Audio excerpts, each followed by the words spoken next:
let's talk about fibromyalgia, a mysterious chronic pain conditions. In this video, we will dive deep into the fibromyalgia and answer 5 questions. First, what exactly defines fibromyalgia? Second, what causes fibromyalgia? The biology and the physiology of it. I know this is a nerdy stuff, but don't worry, I have simplified this information to understand. The third is how exactly do you get diagnosed with fibromyalgia? The fourth, generally the women are affected 10 times more than a man. Why women so much more than man? That's what we're going to talk about. The fifth, how do you get the best treatment for fibromyalgia? Is there a cure? Do I have to live in pain rest of my life? Okay, sounds good? Hi, I am Dipti Patel, physical therapist with 20 plus years of experience, therapeutic pain specialist and a yoga teacher. Don't forget to subscribe and click the bell so you get notified when my new video is released. I have so much information that I can't wait to share with you so you embark on your pain-free journey and live fearless, active life. All right, now remember this. The fibromyalgia affects 6 to 10 million people. 6 to 10 million people, that means 1 in 50 Americans. Some study shows it estimate as high as 5% of the people are affected by fibromyalgia. The cost of fibromyalgia is anywhere between $14 million to $20 million annually. And fibromyalgia is usually diagnosed in early 30s or 40s, and some have a D3 factors that's usually found in the first degree cousin. So if your first degree cousin has it, most likely it runs in the family. Now, what is fibromyalgia? What defines it? According to American College of Rheumatology, this is the definition. Fibromyalgia is a common neurological health condition that causes a widespread pain and tenderness that's a sensitivity to touch. The pain and tenderness tends to come and go. They move about the body. Most often, people with this chronic long-term illness are fatigued, very tired, and have sleep problems. Does that sound right? So what causes the fibromyalgia? Well, chemicals, the biochemistry in the body. Well, let's look at the few ones that plays a role in fibromyalgia in a little more details. So the first one is the HPA axis, okay? So that's a hypothalamus pituitary adrenaline gland, and that gets dysregulated. Normal people, when you run in the morning, we have a circadian rhythm. That means when the sun rises, you wake up, your cortisol level is high, and so you are alert, you're awake, you do things. But as the day goes on, the cortisol level goes down, but the serotonin level goes higher, and then serotonin causes the secretions of melatonin once it gets darker and helps you to fall asleep. This rhythm goes on every day. But they found in fibromyalgia, they have exaggerated or a normal response to adrenocorticotropic hormone. So the normal circadian rhythm in the plasma cortisol level is distracted in fibromyalgia, causing elevated cortisols in the evening and the blunted cortisols in the morning. So you feel fatigue in the morning and you can't sleep at night. The second, decreased growth factor IGF, which results in decreasing in the sleep-dependent release of growth hormone, okay? The next, they found the marked hypersecretions of adrenocorticotropic hormone to the severe acute stressors in the normal people. That means the fibromyalgia people have a higher ACTH than the normal people, causes more inflammations. Not only that, there is a decreased clearance rate of cortisols by the liver in the patients with the fibromyalgia versus the healthy people. That means you have more cortisol levels in your bloodstreams, causing more inflammations. Next is the dopamine dysfunctions. The dopamine helps you, it's a natural analgesia, and it helps you to reduce the pain. But in fibromyalgia, it has a dysfunctions. Not only that, abnormal serotonin metabolism. Serotonin helps to regulate the sleep, the mood, the concentrations, and pain, but they found abnormal serotonin metabolisms in the fibromyalgia that causes a widespread pain, have a mood swings, and difficulty in concentration. Now, if you look at the symptoms of hypothyroidism and hyperthyroidism, you will see that the fibromyalgia symptoms fluctuates between the hypothyroidisms and also hypothyroidisms, being said that there may be some connections between the thyroid hormone. Well, now let's talk about the cytokines. That's another chemical that's an inflammatory factors in the bloodstreams. There are two kinds of cytokines out there. One is a pro-inflammatory, the one that creates the inflammation. So the interleukin 1, interleukin 2, interleukin 8, interleukin 12, TNF alpha, TNF, INFY are pro-inflammatory. But they're all the other kinds are anti-inflammatory that helps to reduce the inflammations. So the interleukin 10, interleukin 13, TGF-beta are anti-inflammatory. So the balance between these two kinds of cytokines, the pro-inflammatory and anti-inflammatory, determines the outcome of the disease. In the world of chronic pain, not only in fibromyalgia, the pro-inflammatory chemicals way higher than the anti-inflammatory chemicals. But here is the thing in fibromyalgia, they fluctuates, which means one day the pro-inflammatory chemicals are way higher and on the other days they are lower. So they are very hard to get picked up in the consistent lab testing. Okay, well, there is a new horizon in the world of fibromyalgia and chronic pain. That's they found the glial cell activations in the brain. The recent study in 2018, I think, they found 31 patients with fibromyalgia and 27 healthy controls, and they did the PAC scan on them, and they found the TPSO protein that binds, it's upregulated in activated microglia and astrocyte cells. So in people with the fibromyalgia disease demonstrated widespread cortical elevations, and it is more pronounced in the medial and the lateral wall of the parietal lobes and the frontal lobes compared to the healthy people. So there is a huge neuronal connections in with the chronic pain and fibromyalgia. I know this is a bunch of nerdy stuff, but what does this mean to you?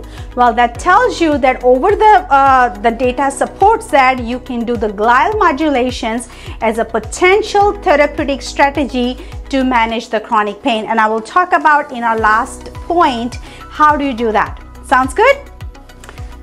How do you exactly get diagnosed with the fibromyalgia? Well, I know if you're dealing with the fibromyalgia, people have been dealing with the several medical visits to find out what's wrong with you. And it took them several months to be diagnosed with fibromyalgia. In the beginning, I know it was called a made-up disease. Would you agree? There are two steps in order to come to the conclusions with the fibromyalgia diagnosis. The first is the process of elimination. So when you have all the symptoms and you go to the doctor and it's not getting better, you have pain, you have fatigue, you have difficulty in sleeping, your pain travels all over the body, they will do the lab test. They will find out your markers, and they will also run some scans to figure out what the problem is. Most of the time, the test is going to come out negative or normal. So the second step is the cluster of the symptoms. So let's look at the symptoms of the fibromyalgia. The first is the diffuse musculoskeletal pain that is widespread. It's all over the body. And you have stiffness, you got fatigue, you got pain is aggravated by exertion, lack of sleep, the stress, the weather changes. You will also have some kind of a sleep disturbances, not able to fall asleep, not able to stay asleep. The cognitive dysfunctions is called fibrofog, depressions, headache, the morning stiffness, the paresthesias, that is tingling and numbness in the bodies, the anxiety, the sensitive gastrointestinal system, you have a pelvic pain or the lightheadedness, right? Now, does any of the symptoms correlate with your symptoms? If yes, I want you to put a capital Y in the comment below. Well, in 1990, the Frederick Wolf created this tender point system to diagnose the fibromyalgia. So what he did, he took this 18 points all over the body, and if you apply the steady gradual pressure, that is 4 kilograms per centimeter over 4 seconds to these tender points, and he found that 97.6% of those patients with fibromyalgia were positive compared to 69% of the controls who were the normal people were positive. So he put together that if you're tender on these areas, 11 out of 18 points, you got fibromyalgia. Well, it got a lot of skepticisms from the medical providers, and really thought that, is this real? So I am amazed with the humility and kindness of Frederick Wolf. He's a rheumatologist physician, that he said later on, he said that the disease with the tender, we are ignoring the central psychosocial and distress features just by looking fibromyalgia as a pure physical examinations. Come on, just the tender points? You are not considering the internal struggles that fibromyalgia patients are going through.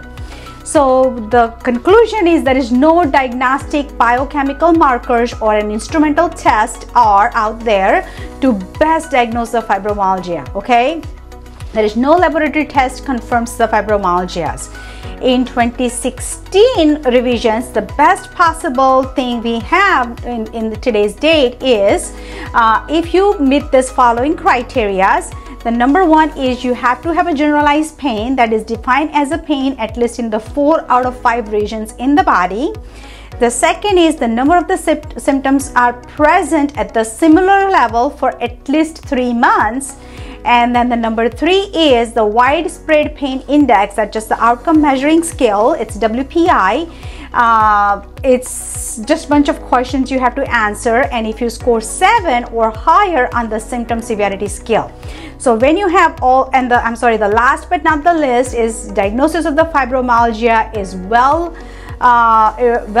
irrespective to the another diagnosis. So the diagnosis of the fibromyalgia is not going to exclude the presence of other chronic illnesses you have, that is a chronic Lyme disease or the rheumatoid arthritis or a lupus or a multiple sclerosis or anything like that, okay? So keep that in mind. Now our fourth question is, why do women in general diagnosed with fibromyalgia more than the man? Any guesses?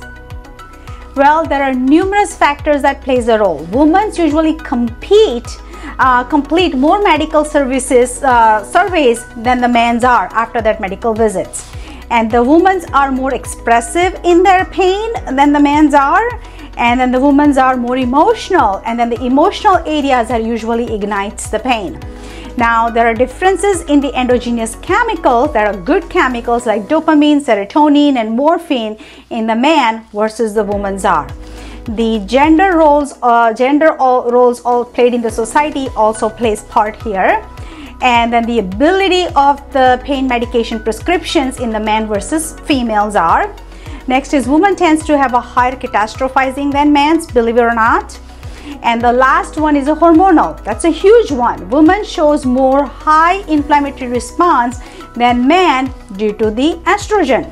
That's why they have a higher risk for autoimmune conditions like rheumatoid arthritis, then the osteoarthritis.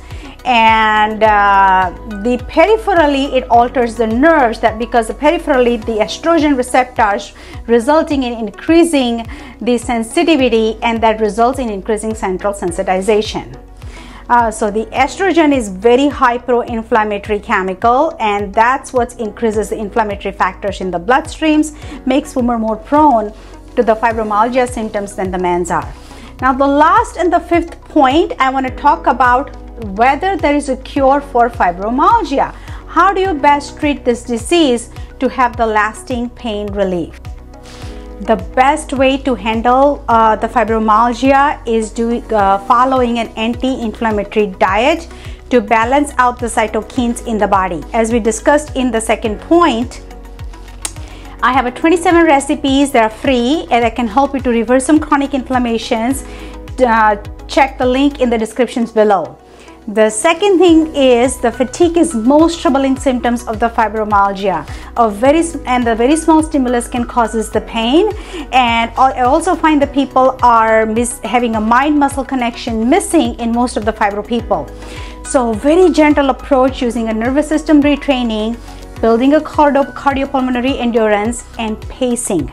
And we focus on all of this step in a step-by-step approach to heal from pain in my program, so you can get back to your normal pain-free life.